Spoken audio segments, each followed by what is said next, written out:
This episode of the House of Mystery is brought to you by Legacy Food Storage. The best way to protect your family is by being prepared. LegacyFoodStorage.com. Fiction, science fiction, horror, fantasy, crime, LGBT, thriller. You have now entered the House of Mystery with your hosts, Eric Shapiro, David North Martino, John Copenhaver, and Al Warren. Heard on 106.5 FM Los Angeles, 102.3 FM Riverside, and 105.0 AM Palm Springs. Welcome back into the House of Mystery, and of course I'm Al Warren, and in the co-pilot chair we've got Mr. David Martino. I am here. Thanks for having me, Al. Yeah. Well, Present. somebody's got to do this, I don't. That's right. I'm having a struggle here, so I'm just like, my God. Anyway, so another great show today, and follow up to Mr. Dean Koontz. So today we are talking in suspense thriller and with Mr. Paul Vidich. Thank you for being here, Paul. Thank you for having me, and it's great to follow Dean Koontz. Yeah. Now, Paul, last time we had you on, you were doing The Coldest Warrior, which was great. I loved that book. I loved even the show that I saw about it. Now you've got a new book called The Matchmaker, and there's a spy in Berlin, and it's out February 1st here. So let's talk about the premise of the book a little bit. Like, what is the storyline? The storyline is there's a young woman, an American, who's a translator who finds herself living in Berlin in 1989.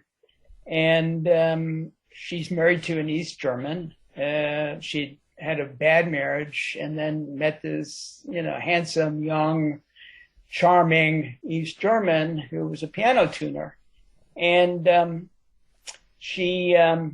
they marry, and the opening of the book, the first chapter, she's waiting for him to return from a business trip to Vienna. And he's late, and there's a knock on the door. She answers it, and it's not her husband. It's an American from the embassy who says that her husband is missing. And it quickly comes to pass that he's thought to be drowned. And from that death unfold a whole series of revelations around who the husband really is, what he had been doing, and I won't spoil the book, but it's a series of sort of unwrapping the mysteries that, lead to a whole series of thriller-like events and moments between the Stasi, the East German spies, the American CIA, and this young woman who finds herself, to some extent, caught up in the intrigues of others and has to discover the answer to, the mystery of her husband in order to get off the hook herself. I noticed that, okay, so you really like the Cold War and that sort of timing and the Berlin Wall falling and stuff like that. Is there something personal to you about that, or is it just something you're really interested in? Well, I grew up as a child in the Cold War, as we all did, or many of us did. And it was this dark shadow over our lives. The Soviet Union was a nuclear threat. And I remember as a child, we would be asked to do bomb drills where you hide under your desk at school with the idea that somehow that would protect you from a nuclear blast. But it was this shadow, and it was Kennedy at the Berlin Wall. It was Nikita Khrushchev, pounding his shoe at the UN. And then what happened in the course of the 80s is that the behemoth, this threat, the Soviet Union, sort of crumbled and collapsed on its own. And that was a remarkable event, to have this threat that you lived with, for 50 years suddenly dissipate, vanish. And the irony today is that with Putin and the Ukraine, we're sort of reliving some of that anxiety. But in any case, the Cold War was, helped shape my view of the world as a young man, and that's what's drawn me back to that period in time. And when we talk about some of the things like MK Ultra or anything like that, what's your thoughts on that? Because right now, in today's date, there's a lot of people that think that it's not true, it never happened, and that's probably because of all the conspiracies and that really kind of take it out of proportion, because you get every time something happens in the country, it was MK Ultra, or it was a code word, like Hillary called them on the phone and he shot everyone. Like I hear all these things, and I think so. There's kind of a disbelief in this sort of thing. Where do you stand in that? Well, we live in a world where there's social media accelerates and expands upon rumors and myths and misinformation. And I think it's incumbent upon anybody who wants to dig into things to try and get a historical version of what might have happened in the CIA in the 50s. And MK Ultra was, in fact, a program that was developed by the United States. And a guy named Sidney Gottlieb was in charge of it. And it grew out of the paranoias of the 1950s. One of the paranoias was that the Soviet Union had developed various different drug programs that would allow it to basically kidnap American personnel, either military or political, drug them, and then take from them the secrets that would in some ways jeopardize the United States. So MK Ultra was sort of our reaction to the fear that that was a program that the Soviets were doing. And it was basically testing drugs that were truth-telling on either witting or unwitting individuals. But the history of MK Ultra, is there available to be read. And it really was a product. It was a product of that time. Well, is Hillary Clinton using it now, or? I don't know what Hillary is doing. I haven't heard much about her since she lost the election many years ago. Yeah. That's just kind of, you see, there's just a lot of people that talk in this area. Where do you come up with the storyline behind something like this in this setting of the Cold War? Well, I decided I want to set the novel in Berlin. Partly Berlin, through a 50-year period of time, basically from Kristallnacht, which is in 1938, I believe, up until the fall of the wall, was the one place where the East and West met in the Cold War conflict. And there were spies running around on both sides, and Berlin was sort of the well that, from which people sort of were taking their secrets. Khrushchev called Berlin the swampland of spies. So I was drawn to it for that same reason that many other writers are drawn to it. It was a place where the intersection of East and West, the Warsaw Pact and NATO. And in the course of my research, I came across the autobiography of Markus Wolf, who was the head of counterintelligence for Stasi, which was the East German secret agency. And he was a brilliant guy in many respects, highly regarded by his adversaries in, MI6 and the CIA. And he developed a form of, what we'll call lovecraft as opposed to tradecraft. The honeypots and, different ways in which sex is used to undermine spies has always been a part of intelligence services. But he took that one step further.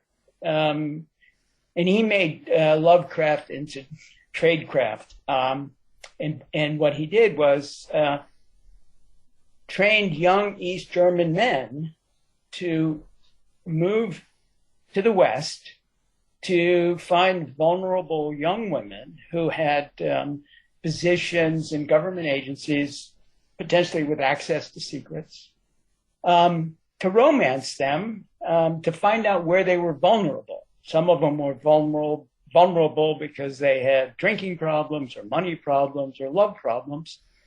And they groomed these young women and in many cases married these young women. And these young women then became their covers for their covert activity in West Germany. And in some cases, after the GDR fell, these women, discovered for the first time that the man that they had been married to for 5 years or 10 years was an East German spy. And you can imagine that that's a pretty terrible thing to discover about somebody that you were married to, that you thought you loved, and suddenly the deception is revealed. That, to me, was an interesting premise for a story. The woman who discovers her husband is an East German spy, who has another family in East Germany, a son, a wife. How do you deal with that? And can you love somebody who's deceived you, betrayed you in that way? And that was my interest. I was really interested in this woman, Anne Simpson, and how she would deal with this discovery. Well, how do you get into her head then? How do you get into how she would do it? Because the time frame, too, being years ago, and how someone would be living and thinking. How do you find yourself getting into that character? I'd never written a novel from a woman's point of view before, but obviously this novel had to be written from a woman's point of view. And I have understood, being a reader of a lot of wonderful books, that books aren't really written, based on gender. To give you an example, Wuthering Heights, which is a brilliant book with this wonderful male character, Heathcliff, was written by a young woman. And Anna Karenina, a wonderful woman, fictional character, was written by a middle-aged Russian. So, the question becomes, how does anybody put their, create a character that may be of the opposite gender and give them, that breathe life into who they are. And in my case, I looked at her motivations and I looked at the situation she was in and her fears and her, needs. And I began to shape that person around the context that she was in, the demands that were being placed on her, and found in her somebody who had discovered her own, what I'll call agency, her own, courage to confront the men around her who were trying to, push her in one way or another way. And so she evolved, in my mind, from somebody who was a victim to somebody who becomes a dispenser of justice in the very end. But again, I was just looking at, the basic qualities of character, who you are, how do you react to a situation? And in some ways, you pull those emotions out of your own background, or you pull it, in my case, out of, to some extent, my wife, subtle influence on all of my work. Well, to go a little deeper, do you have when you're writing your characters, do you have an inner monologue? Can you hear your characters in your mind? Are you transcribing? Is that how that works for you? There comes a point. I do a lot of outlining. I spend 6 months of research outlining. I create dossiers on the characters, and I try to understand the world that I'm about to embark on. And then I begin to write. And what I discover is that, notwithstanding all the stuff that I had done, all the research, all the dossiers I've written, that at some point in the writing, the character begins to take over. The character begins to guide where the story is going to go. Because at each point, inflection point, the character has to do one thing or a different thing. And obviously, I'm there, the pen is in my hands, but the character is in my head, and I am imagining where that character needs to go in order to be, truthful to who that person is. And so it is definitely, allowing a character to sort of emerge and take hold of the story that is being told. Well, in that vein, have you ever had a character do something that surprised you, kind of just went their own way, didn't want to go along with the outline or the plot? Has that ever happened? I wouldn't say so much that the character rebelled against the plot.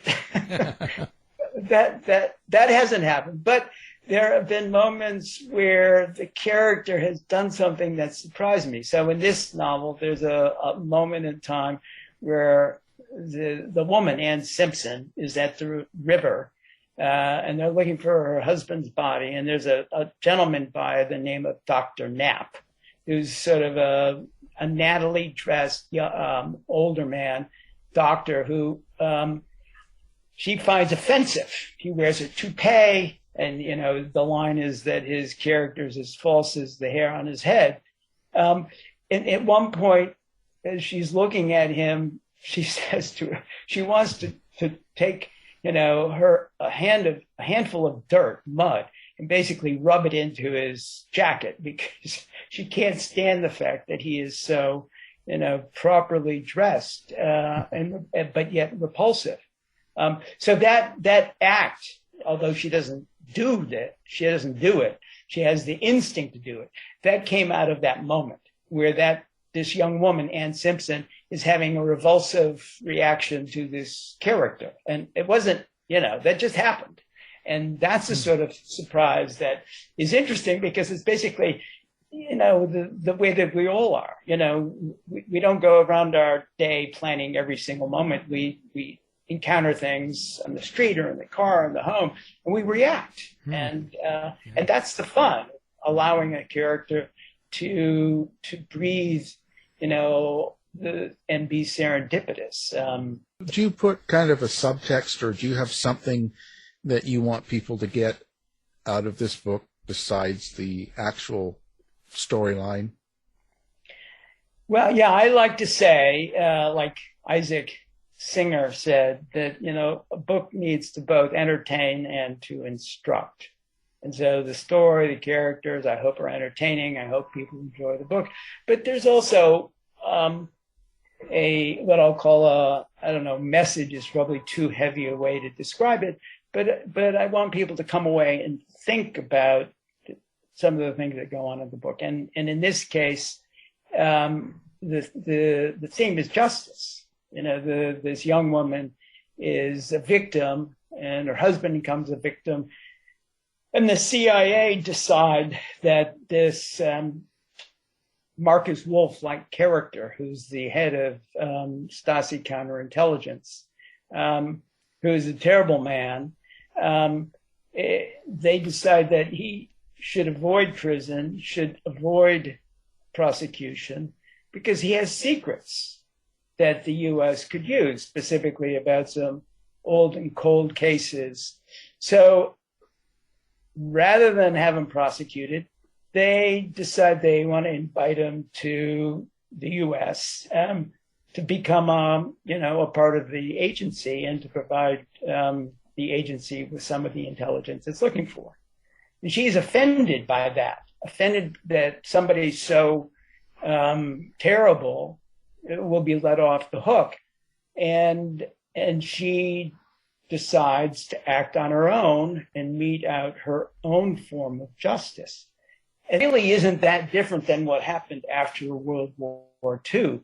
Many of the Japanese bioweapons scientists, who were basically war criminals, were invited to the United States so their intelligence about bioweapons could be used in our own bioweapons programs. And the same was true with Nazi scientists, who avoided war criminal trials because their intelligence, was of interest to the United States military. And so I like to have characters live in this sort of gray world where the line between right and wrong is very ambiguous. How bad were you going to make the husband in a story like this? How bad? Yeah, is he like this major killer and awful person? But the husband isn't so bad. I mean, he's got his own issues. He's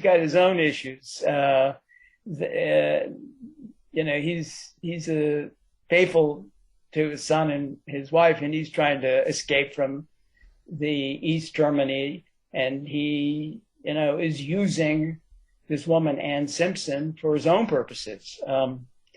So I think all of the characters are, ambiguous, have morally ambiguous intentions. And to me, that's the way the world is. It's very rare that you have somebody who is, an evil person who doesn't have some sort of redeeming quality, or somebody who claims to be, a priest who doesn't have some underlying corruption. It's the nature of humanity. It's the nature in all of us. And that, to me, is the exciting thing about, writing spy novels. You're operating in a world where these contradictions are a part of the world they live in. So you think that the Cold War never really ended?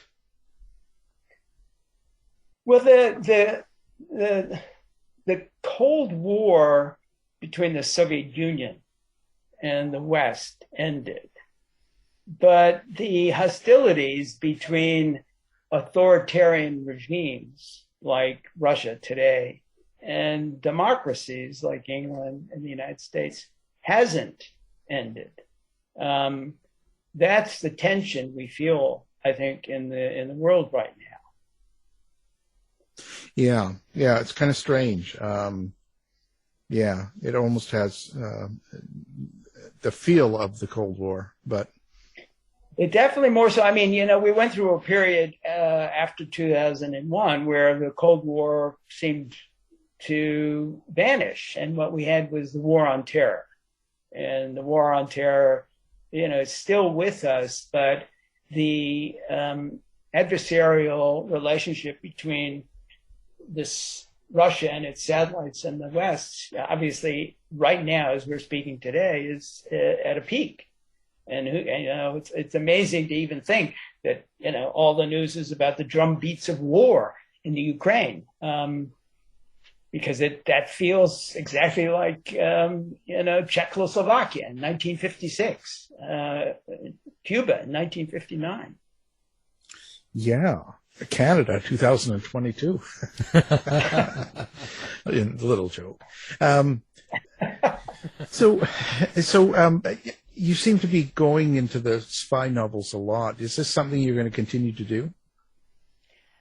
Yeah, I really enjoy the characters who live in that world, and I feel like there's a lot more, many more stories that I can tell. There's one that is my next novel, which is pretty much done. Not the one that we're talking about now, which is going to be published next week, but the one that I'm just writing. And it's set in Beirut in 2006 during the 34-day war between Israel and Hezbollah. And so the novel is really about the war on terror, but it's a fascinating moment. A woman who happens to be what they call non-official cover. So she's an agent, but she's not associated with the CIA, so she doesn't get any of the benefits like diplomatic immunity if she's caught.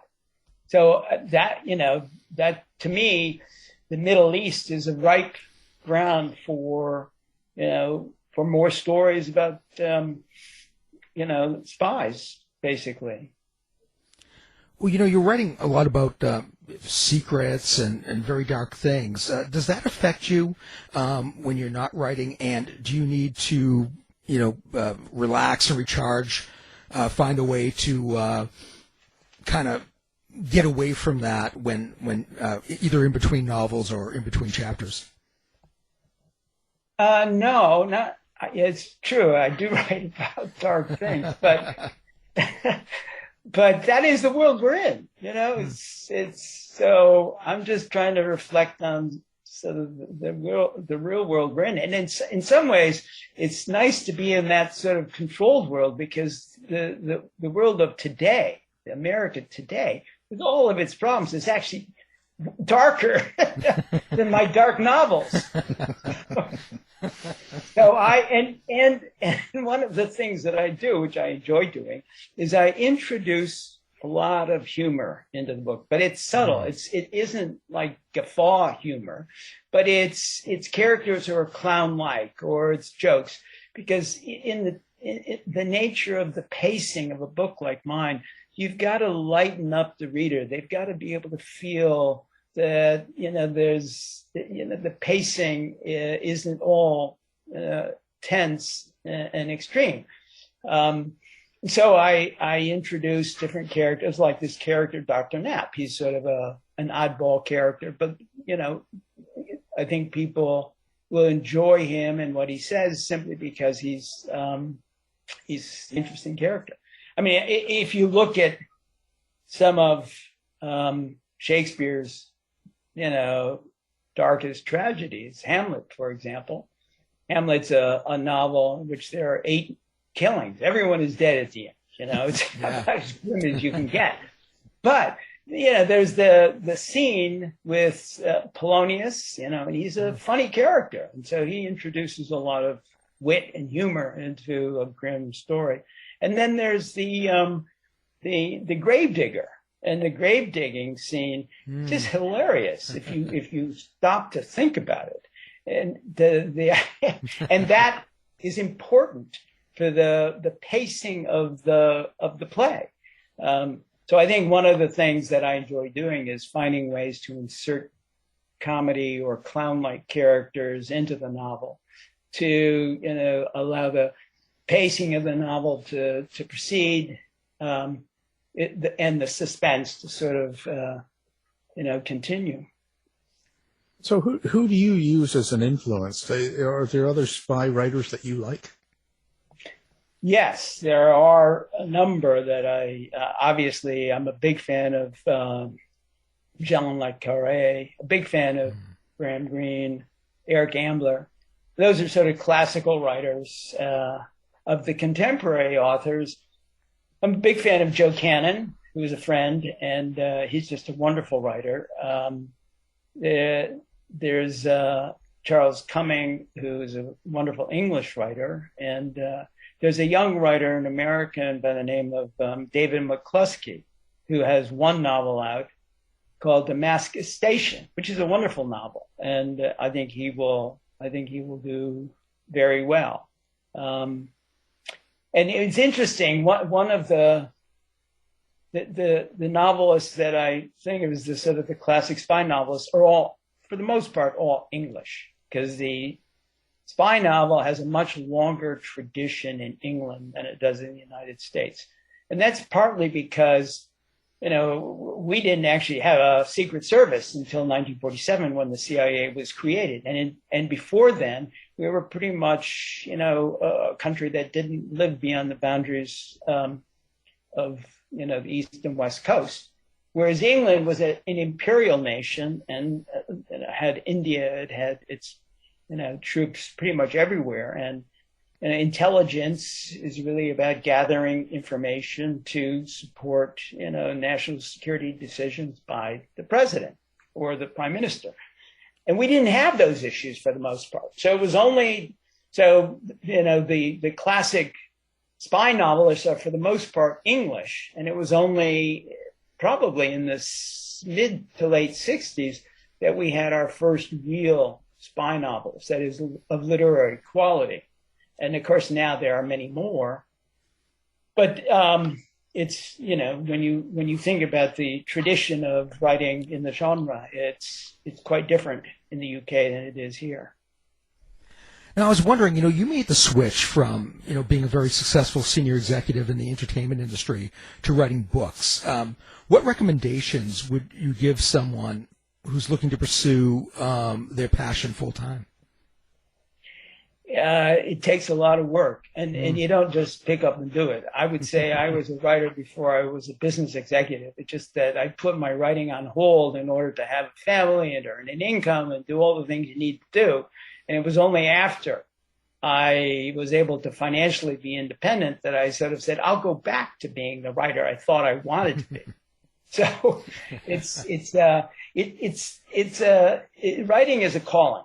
It's not. It's work, but to put up with all the things that it requires, I think it really needs to be a calling.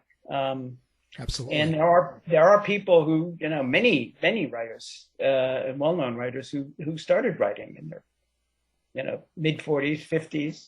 In my case, I guess I left my job when I was 58, and I've produced.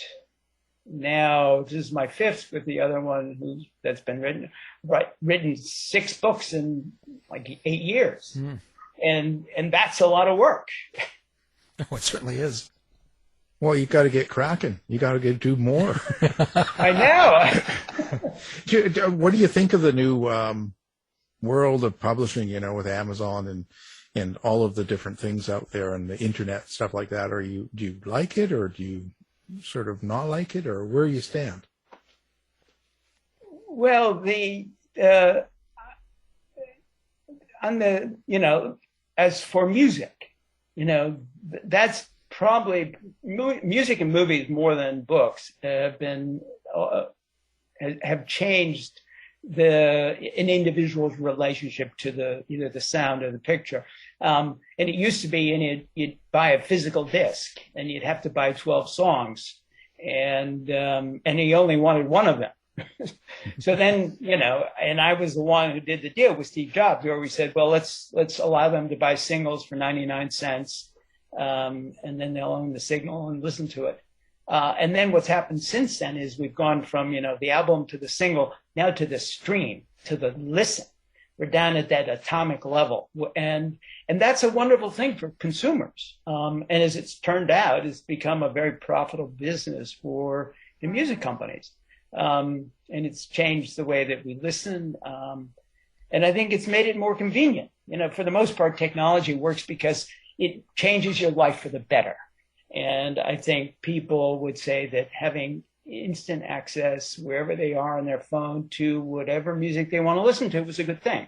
And I think, the same is true with movies. You think about how we can now watch movies at home, high quality movies, not just U.S. broadcast shows, but, 5% from France, all the wonderful Israeli and South Korean movies that are now available to us. That's a sort of revolution in taste and in convenience, and has created all sorts of opportunities for the creative community. Books is a little different because reading a book on your Kindle isn't quite the same as having a physical copy of the book in your hands and thumbing it. There's an aesthetic object, the book, which people still enjoy. And so I think in the publishing business, the Amazons of the world have made it a little more difficult for the publishers because Amazon is the one big behemoth on the distribution chain for ebooks. But I think, the essence is that people like to read stories and writers enjoy writing those stories. And I don't think that has changed. Well, what is your writing structure? So when you sit down to do something like this, how long does it take you? And are you the type of person that can set aside hours and just go, okay, I'm going to write, 9 to 5 today and just do it? Or do you have to be in a certain mood? I went to the office every day for, 22, 24 years. And that regime, taught me a work ethic, which is the work ethic I apply to my writing. I wake up every morning and start writing sometime between 7:30 and 8:30. And I work for 4 or 5 hours. Sometimes I get a lot done. Sometimes I get very little done. Sometimes I like what I did and sometimes I don't. But it doesn't really matter because it's the constant application of my effort that ends up in, a novel, 12 or 14 months after I begin it. Typically, I start with 6 months of research, and then I do a first draft by hand in a notebook with the same Montblanc pen that I've used in each of the novels. I right here, in fact, I'm holding it. And and then I do another draft and another draft. I usually do 3 or 4 handwritten drafts, and then the last draft is one that I type into the computer. And in each of those, the drafts get better, the language gets better, the pacing gets better, the characters deepen. And when I feel like I have something that is typed and pretty complete, of course, I think it's 95% complete at that point, but it's probably only 80% complete. My wife reads it, and then some other people read it. My agent reads it, and then they give me feedback, and that leads to a series of changes, edits, and so it's I would say probably 12 to 14 months from the start of a project to the end, which is pretty fast actually. But that's because I do it 4 or 5 hours a day. Yeah, you have to put in a lot of time, right, to make it work. It's the 10, you figure out how many hours, if you do something for 5 hours a day for 12 months, it's whatever that is, it's about 2,000 hours, a little less than 2,000 hours. It takes that long, and there's no real shortcut. The thing I would say to people who think they want to write is that what's most important is patience. You can't rush a story. You can't rush a character. You have to continue with them, and you have to let those characters and those stories emerge so that they feel authentic. They feel real. So they feel like there's some truth, that is on the page that entertains and instructs. When you do your research, do you like to go to the country that you're writing in? Or I guess it's tough with COVID, but on a regular basis, do you? Well, I have sort of a complicated view of that. I sort of think I should, but then when I wrote the last book, The Mercenary, it was set in Moscow in 1985. And I'd hoped to go to Moscow, but COVID hit and we weren't able to go. And so I had to make do with not having been there. And I did a huge amount of research on Moscow, read a lot of books, looked at a lot of maps. And also I used Google Maps, which with its street view now allows you to walk down a street and look up and look sideways. And you can basically be in Moscow at a point in time. And for me, the Moscow I was creating was not, a travel log in Moscow. It was a setting in which my characters lived in a particular place, traveled a certain street to another, to the embassy. There was a safe house. So all I really had to do was create an authentic world that my characters lived in. And I think I know that when the reviews came out, everyone commented on how authentic it felt. And I, of course, said, well, that's great because I've never been there. But if I could pull that off, then, wonderful. And as part of that, I did have the benefit of, there was a guy named John Barley, Ambassador John Barley. He was the first American ambassador to the Russian Federation. And he had been in Russia in 1985 in the embassy. And he very graciously read my book. And he made a number of comments about it, improving it in a number of, small but important ways. So it's important if you're going to do something where, in my case, I hadn't been there, to get somebody who has been there and have them, point out the errors, because you're always going to make mistakes. Yeah, and I guess it would be that way about the culture as well, because there's going to be even subtle differences in the way their manners are, the way they talk to each other and behave in other countries.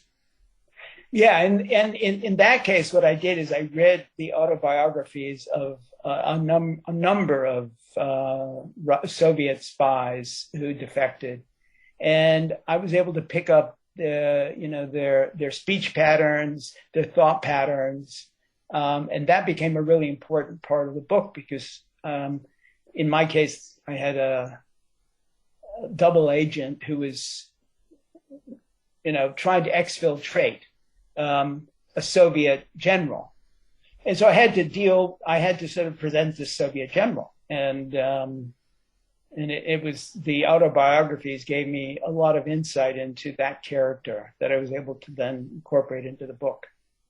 Yeah, it makes for an interesting story. You can go that way. Maybe you'll get a movie made out of it. Yeah, who knows? yeah, you could have like James Bond, something, but better. So if you had one book, if no one has heard of you, which I don't see, and if they haven't read any of your books, which book would you tell them to read? The most recent. Okay. Do you think you get, well, of course. But do you think each book you get to be a better writer? Does it come across that way, do you think?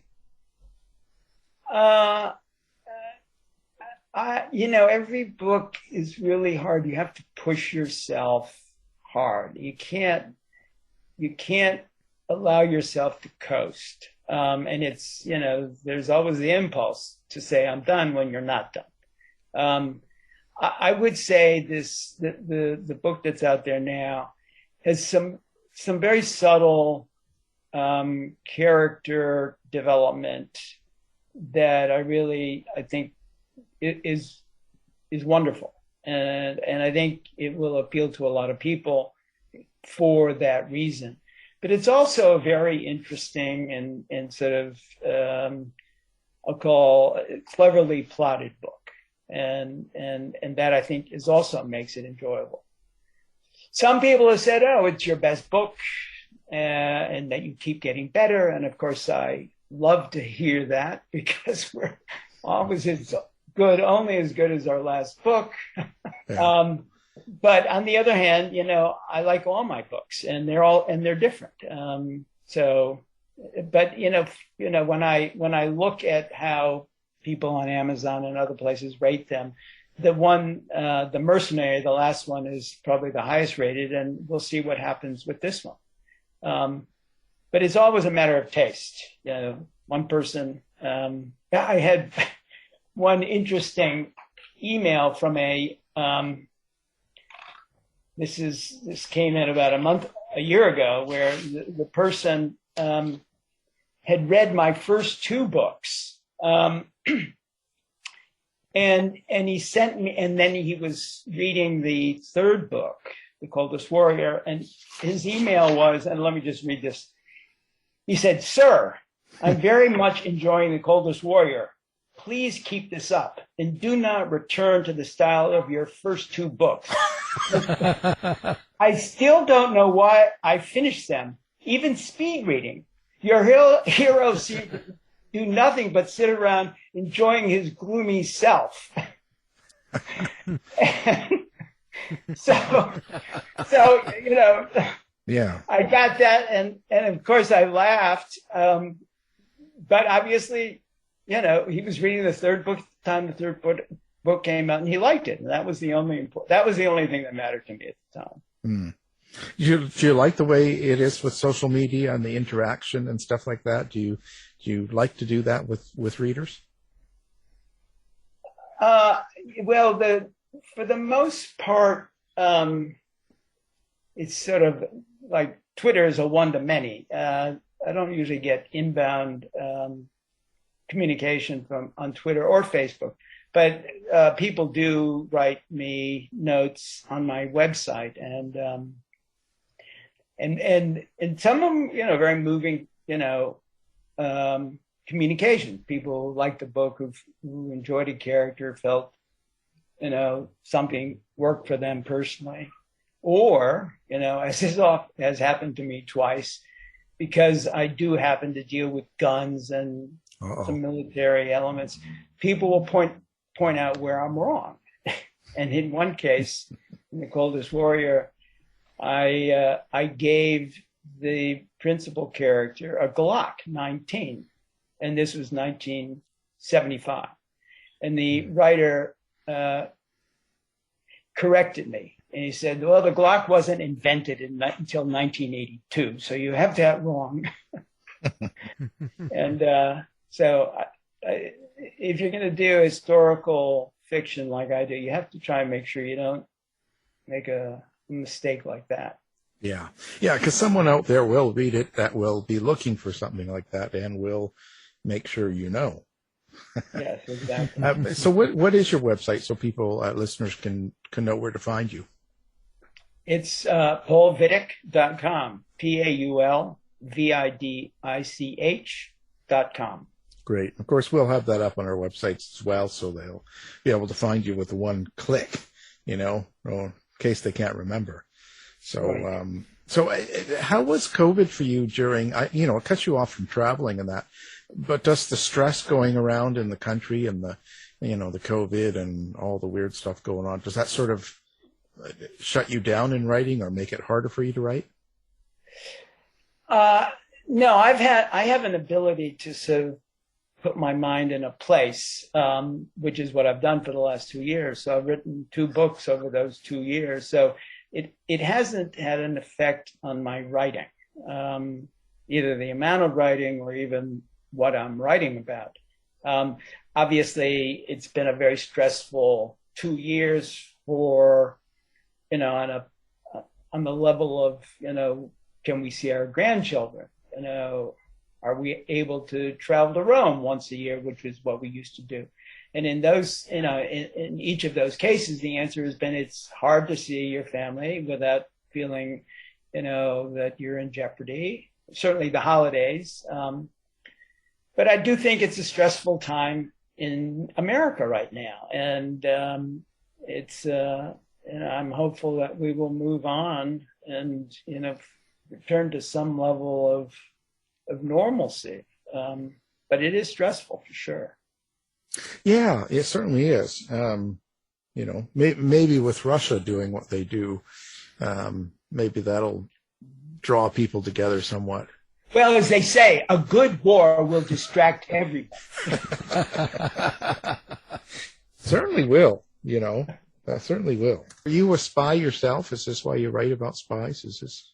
No, I was never a spy. I was never recruited to be a spy. I never aspired to be a spy, although I was in the CIA building once as a reporter. I was drawn to this area of fiction because I had an uncle, and I think we mentioned this on when I was on your show the last time, who had been in the CIA. He was a bioweapons scientist who was murdered by the CIA, and sort of a very dark episode. And I was curious about him and, the loneliness of somebody who was doing secret work that he couldn't discuss with his wife and couldn't share his doubts about his work with his colleagues without seeming to betray the trust of those colleagues. And that character became an interesting character for me, and that's how I got into the space. And frankly, it's a little bit like Graham Greene or Le Carré. They don't write it. They use spies in their stories, but they really are love stories, or they're stories about betrayal and trust. And it so happens that, or a particular class of Englishmen, but it so happens that the guardrails of their fiction are the guardrails of espionage literature.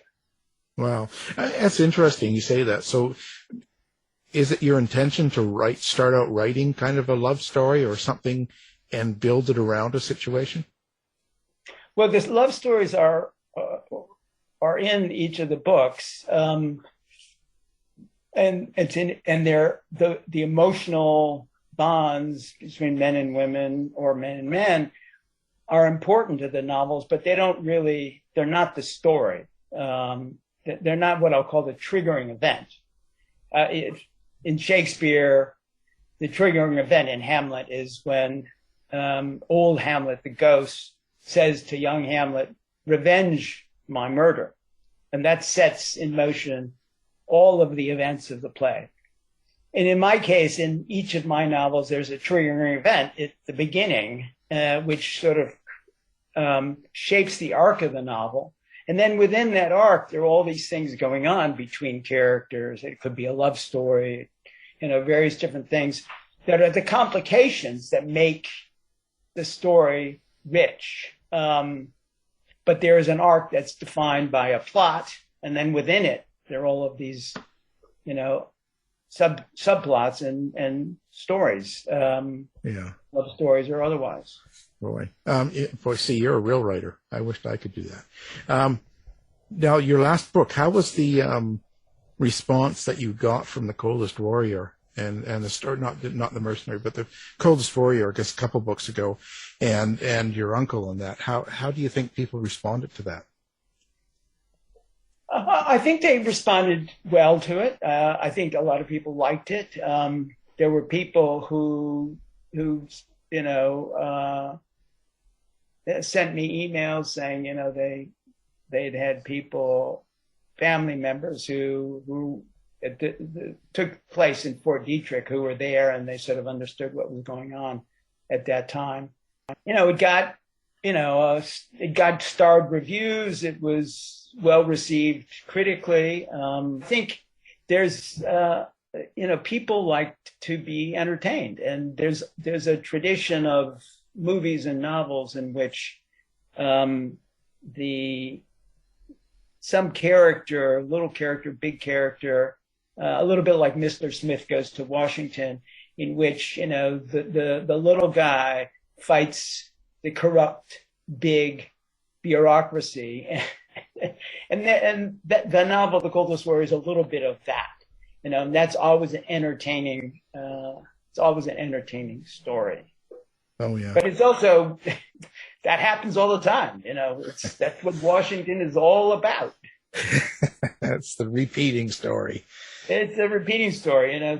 There's nothing. The only thing constant in Washington is sort of the immorality of the politicians and the corruption of the bureaucrats. Oh, I'll say never ends, but that's what we've got. So, well, it's always an interesting conversation having you on. We really appreciate it. Now, the book you are going to buy is called The Matchmaker, and there's a spy in Berlin, and the author was our guest, Paul Vidich. Thank you for being here.